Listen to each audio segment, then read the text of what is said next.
Turkish community? Almanya, Kıbrıs ve Türkiye'deki tüm Türk izleyicilere hoş geldiniz diyorum. Thank you Super 7 TV for this great opportunity of sharing this moment with you. Ve Süper 7 televizyonuna çok teşekkür ederim bana bu imkanı sağladıkları için. And of course, thank you Dicle for being here tonight. You're the most important person in this moment. Ve Dicle'ye yani çevirmene çok teşekkürler. Bu akşam en önemli kişi.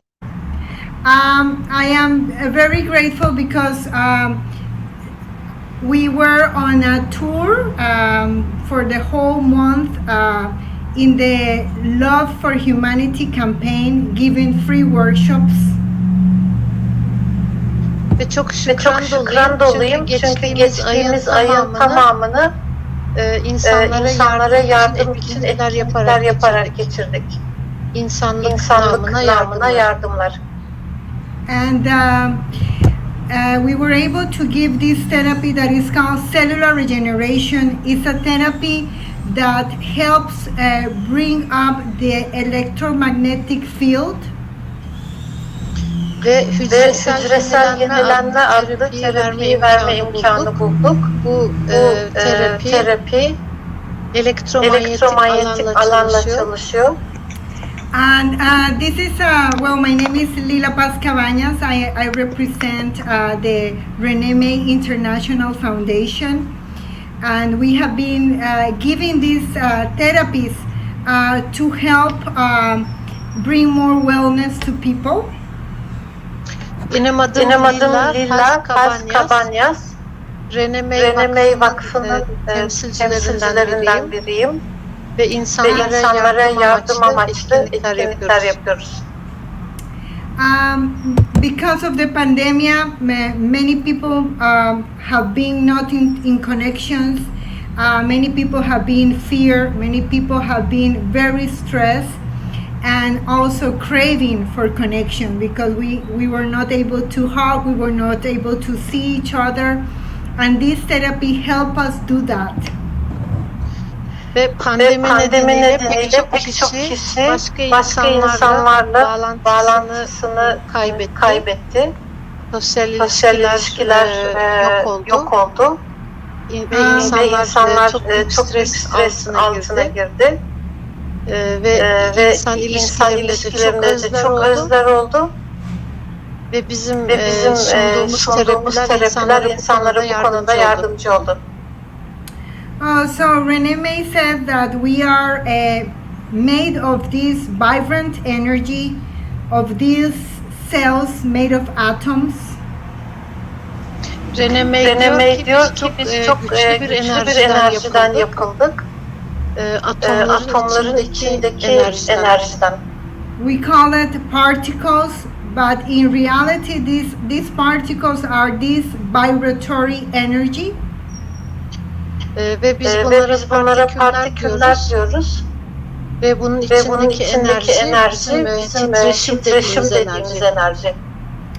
Dr. Rene MEY is a doctor honoris causa that has traveled the world giving this message of helping others. Ve onur doktora diploması bulunan Doktor Rene MEY bu konuda konferanslar verdi. And he said something very beautiful, and he said that the most beautiful thing that a person can do is share their life for the others. Ve bu konferanslardan birinde çok güzel bir şey söyledi. Bir insanın yapabileceği en güzel şey kendi sevgisini paylaşmaktır dedi. The greatest life is when you are able to share your life with the others. Ve yaşayabileceğin en güzel hayat bu başkalarıyla paylaşabildiğin hayattır. So this is the teaching of Dr. Rene MEY that he has been nominated this year to be Peace Nobel Prize. Ve Doktor Rene May bu yıl Nobel Barış Ödülü'ne aday gösterildi. And every time he said this to us, I make this reflection, and this is the training. By helping others, we learn really how to help. Ve güzel sözlerini bizimle paylaştığında ben her seferinde kendi içime dönüp düşünüyorum. Başkalarına yardım etmek en güzel paylaşımdır. Because we think that we know how to help, but we don't. And we think that we know how to love, but we don't know how to love. Nasıl yardım edebileceğimizi bildiğimizi zannediyoruz ve nasıl seveceğimizi bildiğimizi zannediyoruz. Ama ikisini de bilmiyoruz. So he said that this medicine, the emotional medicine, Rene May emotional medicine, gives this attention to the other, gives this personalized moment with the other person. In that moment, the neurons are able to receive that, and we transmit this through love. Ve Rene May'in bize sunduğu bu terapi tekniği başkasıyla sevgiyi en iyi şekilde paylaşmamızı sağlıyor ve bu gerçek bir yardıma dönüşüyor. When we were little, when we were child, in school they don't teach us how to love. They teach us other things. So the concept that we know about love is very primitive. Ve çocuklukta okulda bize nasıl seveceğimiz öğretilmiyor. O yüzden Rene May sevgi konsepti insana çok farklı geliyor. We love the others in order to love us. That's the way that we know love. Sevgiyi bilme şekli şöyle. Bizi sevmesi için insanları seviyoruz. We love them for us. Kendimiz için seviyoruz diğer insanları. But the real love is really forgetting about you and loving the ones that we don't know, loving the one that is not easy to love also. Fakat gerçek sevgi kendini unutmaktır ve hiç tanımadığın birini sevmektir ve zor birini sevmektir. And love is the emotion that originates life. This that creates everything. Ve sevgi duygusu hayatı yaratan enerjidir. So love is this learning, and through this love we can really transmit something beautiful to the others, something that can have a sense of life. Sevgi öğrenmektir. Sevgi sayesinde başka insanlara çok güzel aktarımlarda bulunabiliriz ve hayatı yaşayabiliriz.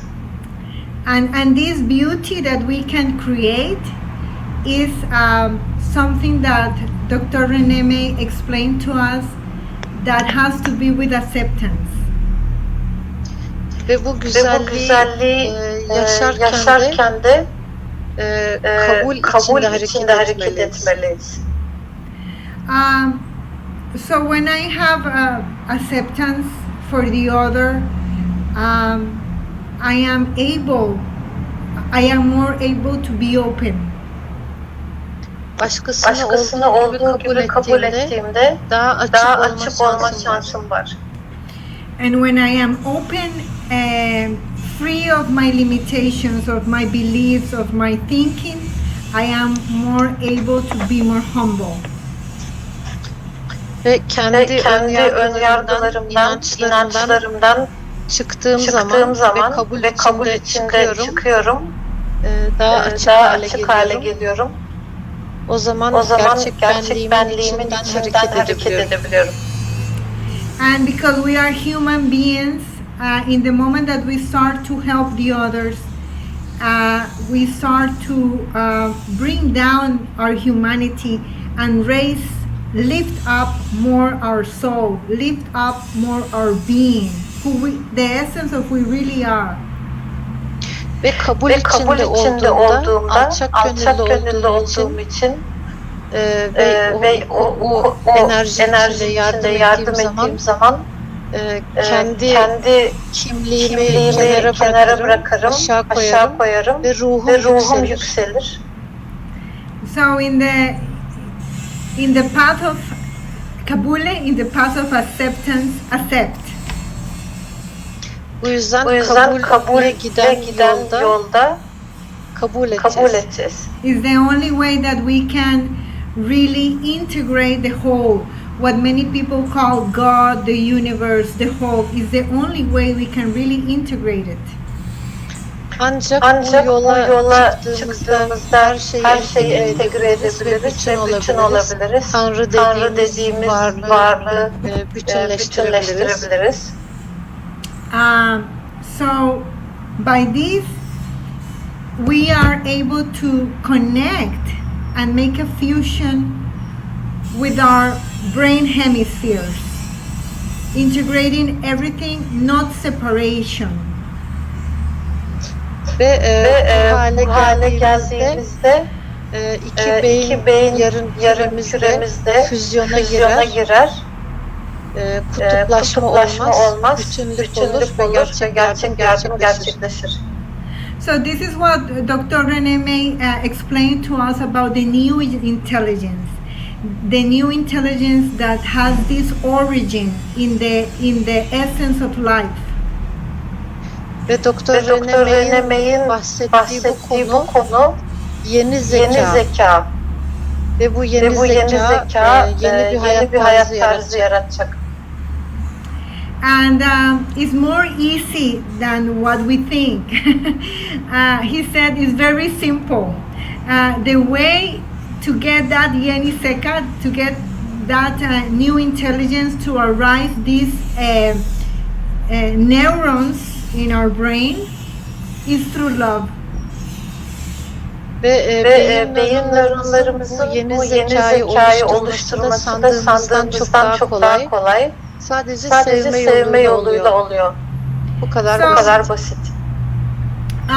We have been giving this therapy to remember the origin of life, to remember that we all have the source to awaken this energy of love, and that we all have this essence of love.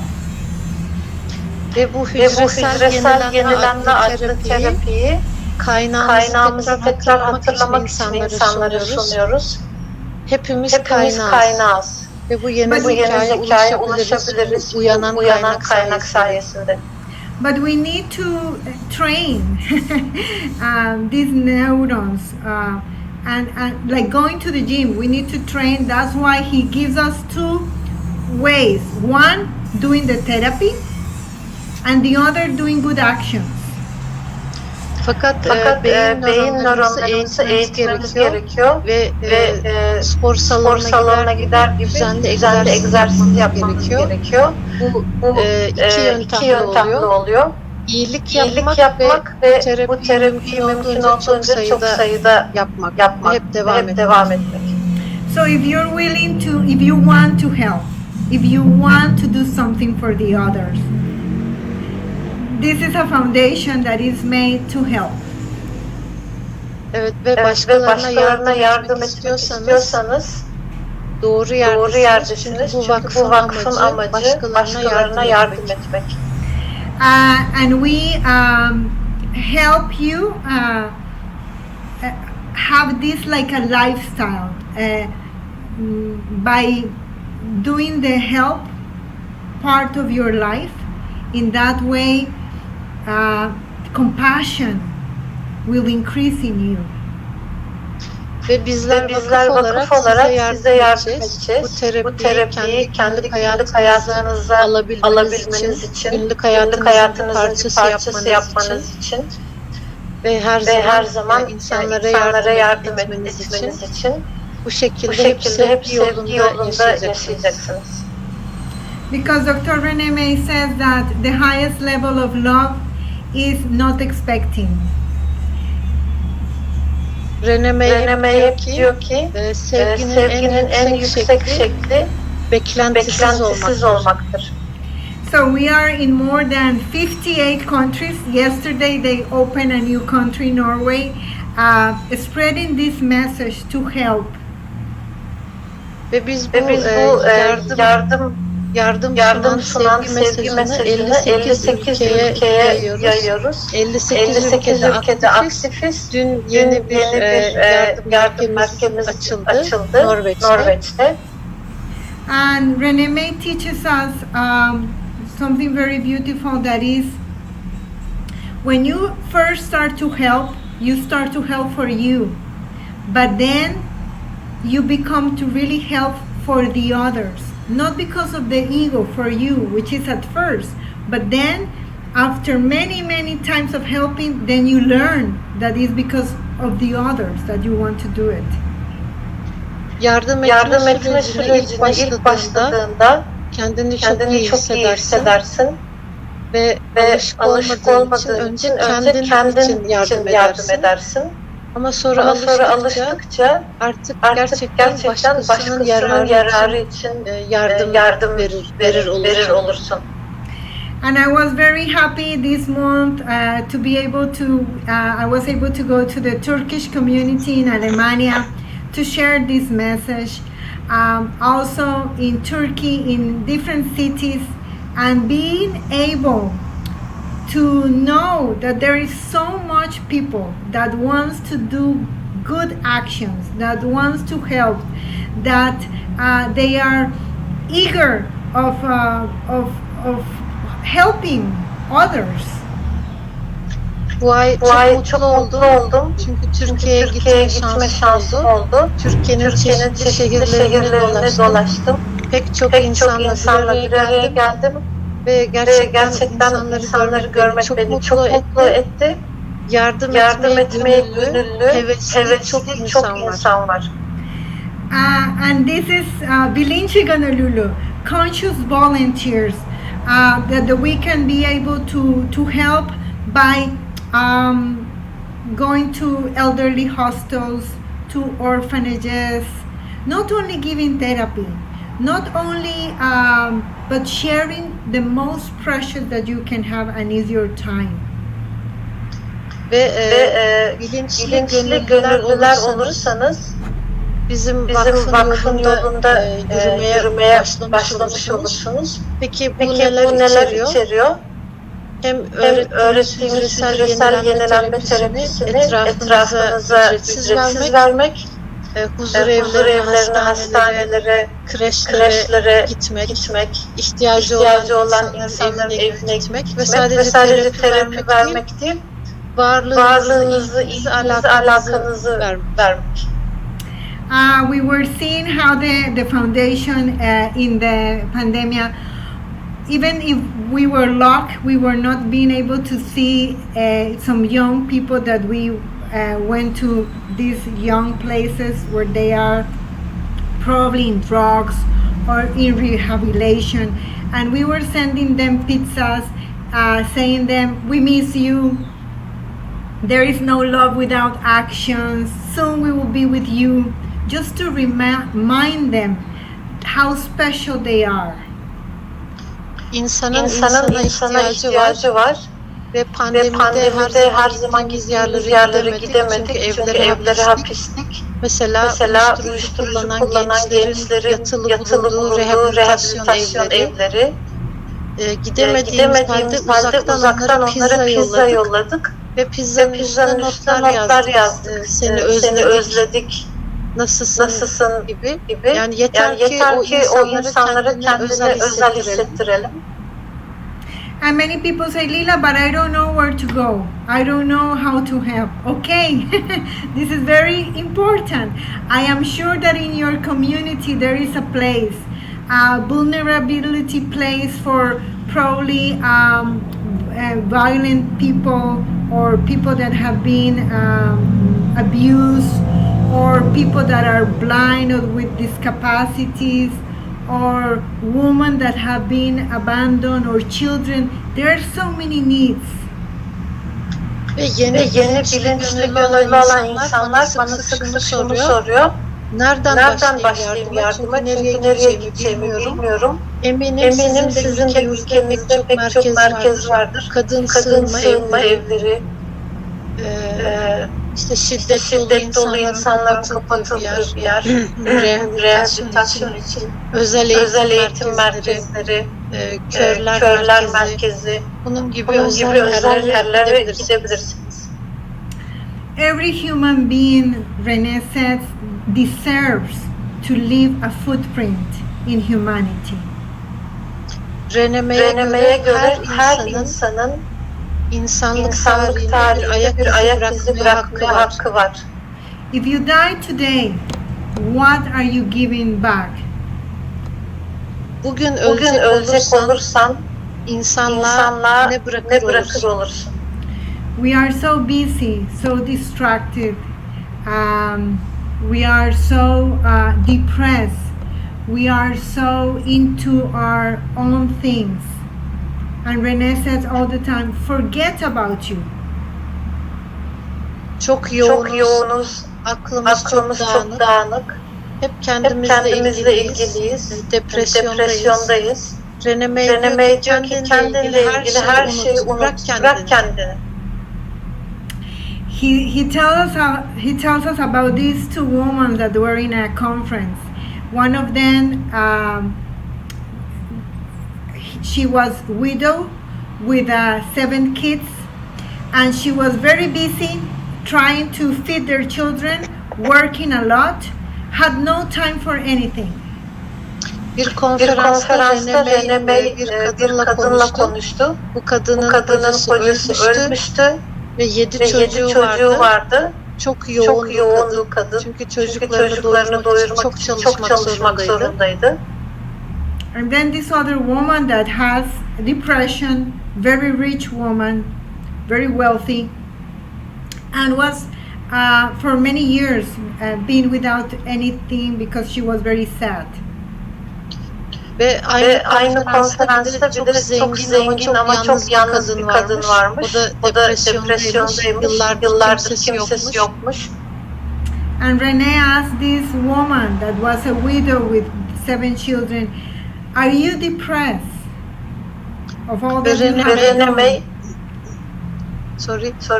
Ve Rene May kocası 7 çocuklu kadına sormuş. Depresyonda mısın? Üzgün müsün? And she said, "No, I don't have time to be depressed. I need to, feed my children. I need to work all the time. I don't know what is that word. I don't know that." Depresyonda olmaya vaktim yok. Bunun ne anlama geldiğini bile bilmiyorum. Bunu düşünmeye bile vaktim yok. O kadar yoğunum ki, o kadar çok çalışıyorum ki. And then Rene looked to the other woman that was depressed, and he said, "This is the difference. When you forget about you, you are not more depressed. You forget about your personal drama. You forget about your personal selfishness, about your all that focus of attention that you have only for you. You forget about it." Ve Rene May diğer zengin ama depresyondaki kadına dönmüş ve demiş ki bak işte aranızdaki fark bu. Kendinle hiç ilgilenmezsen, kendine bu kadar fazla odaklanmazsan artık depresyonda olmazsın. O yüzden kendini unut. So it's a training. It's a training of learning how to be in the life. If you're in the life, be in the life. We have this life. We need to be in the life. Bizler size eğitim sunuyoruz. Bu hayatın içinde gerçekten nasıl olursunuz? İki ayağınız nasıl yere basarak diğer insanlara dokunarak varlığınızı vererek yardım edersiniz. Size bu yolu öğreteceğiz. And remember what Rene says about us, and he said, "You that wake up every day, you are the hope for humanity." Sen Sen eğer her gün uyanıyorsan uyanıyorsan her her gün gün tüm tüm insanlık için bir umut kaynağısın. So when we go to one place, do the best that you can do for that place or for that person, because you don't know if you're going to come back, return to that place. bir Bir mekana, mekana, bir bir yere gittiğinde gittiğinde buradaki insanlar için elinden gelenin en iyisini yap. iyisini yap. Çünkü o Çünkü o insanları insanları tekrar görecek misin bilmiyorsun. bilmiyorsun. In that way, you're really honoring the life in you. Ve Ve elinden elinden gelenin en iyisini iyisini yaptığında yaptığında senin senin içindeki içindeki hayat hayat kaynağını kaynağını gerçekten onurlandırmış olursun. olursun. Learn to live life as an experience. Ve Ve hayatı hayatı bir deneyim olarak yaşamayı öğren. Integrating everything, accepting all that you have. Her şeyi Her şeyi kapsayarak, kapsayarak, her şeyi kabul ederek, sahip sahip olduğun, sahip olmadığın olmadığın her şeyi kabul ederek. And if you really, and I'm telling you this from the bottom of my heart, and because of thousands of volunteers that I have seen all over the world, when you start to change your life for the others, is the best you can do. Ve bunu Ve bunu kalbimin ta derinlerinden derinlerinden gelerek gelerek söylüyorum. söylüyorum. Deneyime Deneyime dayanarak söylüyorum. söylüyorum. Binlerce Binlerce bilinçli gönüllüde de gönüllüde de aynı şeyi gördüm ve kendimde de başkalarına iyilik yaparak yaşamaya başladığında her şey değişiyor ve çok iyi değişiyor. yönde değişiyor. Rene May said, consciousness is very personal. You cannot teach consciousness to a person. That is something that the person needs to start to awaken in them through the good actions, through the essence that they are. Ve Rene Rene May hep hep der der ki ki farkındalık çok kişiye özel bir şey. Hiç Hiç kimseye kimseye dışarıdan farkındalık öğretilemez. öğretilemez. Her kişi Her kişi kendisi için için o o farkındalığı kendisi uyandırmak zorunda. Ve bu da en iyi şekilde iyi eylemlerde bulunarak gerçekleşiyor. So we talk a lot, and I hear this a lot, that we talk a lot about consciousness. Are we really conscious? Is it possible that I can love more a tree, I can love more a pet than a human being? Ve farkındalık kavramını her yerde duyuyoruz, çok kullanıyoruz ama gerçekten anlamını biliyor muyuz? Yes, Bir hayvanı, bir ağacı, bir insanı sevdiğimizden daha çok sevebilir miyiz? Yes, it's easy because they don't create a position, and humans create a position. It's very hard to love humans. Evet, çok kolay. Ağaçları ve hayvanları sevmemiz çok kolay. Çünkü muhalif olmuyorlar. Ama insanlar çok muhalif oluyor. Humans do not accept, humans judge, humans criticize, humans make a position all the time. It's not easy, I know. İnsanlar karşı çıkıyor, direniyor, yargılıyor. Hiç kolay değil biliyorum. But every time that you start to learn how to share, then you start to accept you. And by accepting you, you also start to accept the others. Fakat paylaşmaya başladığında, paylaşmayı öğrendiğinde kendini de kabul etmeye başlarsın. Ve işte kendini kabul ettiğinde başkalarına da olduğu gibi kabul etmeyi öğrenirsin. We went to Istanbul, we went to Ankara, we went to Keshan, we went to the islands, we went to Cyprus also.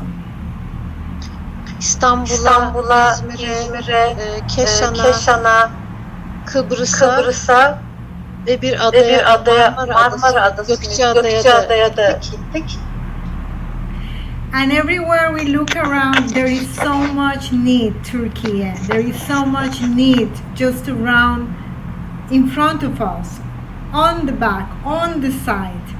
We just have to open our eyes to see the needs of the person that are next to us in the metro, in the tramway, in the in the railway, in the ferry, everywhere.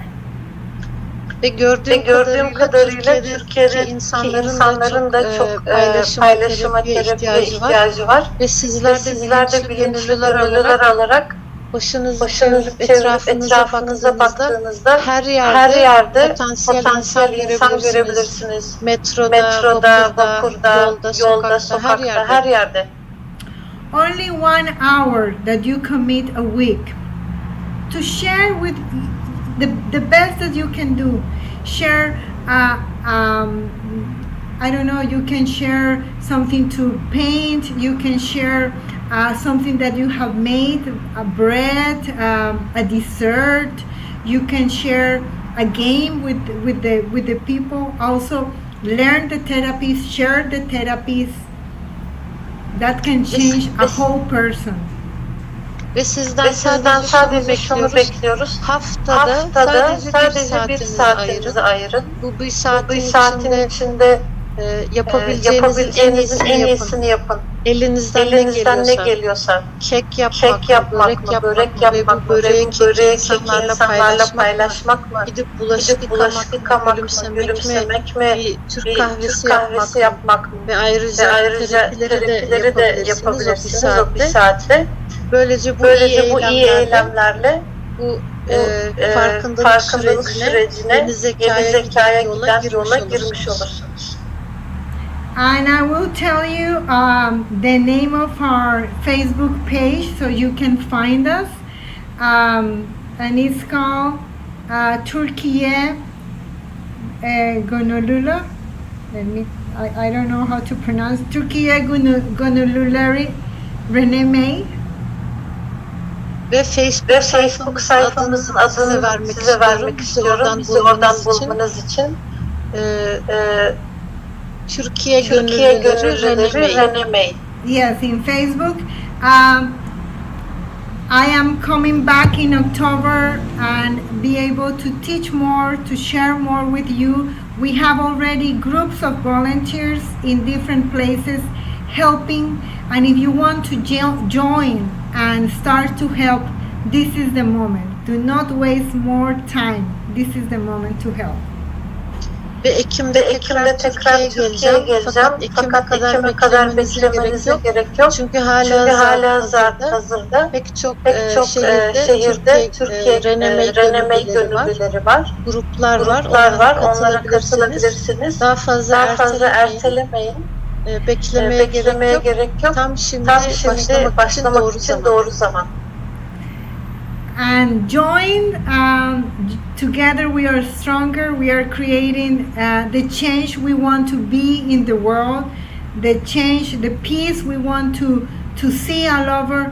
The only way is to create it inside of us. The only way to create it is in our homes and then to the world.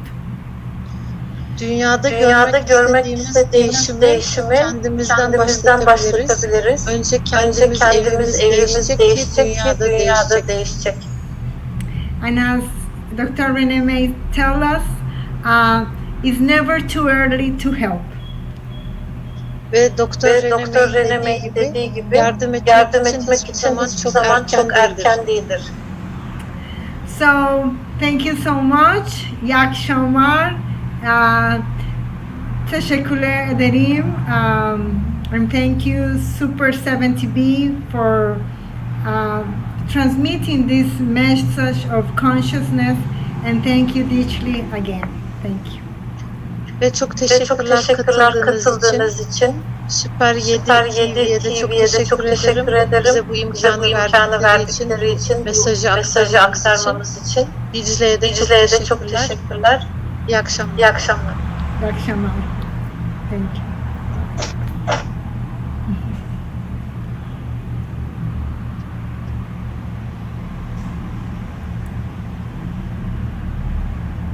I guess we just press leave. Yes, I think so.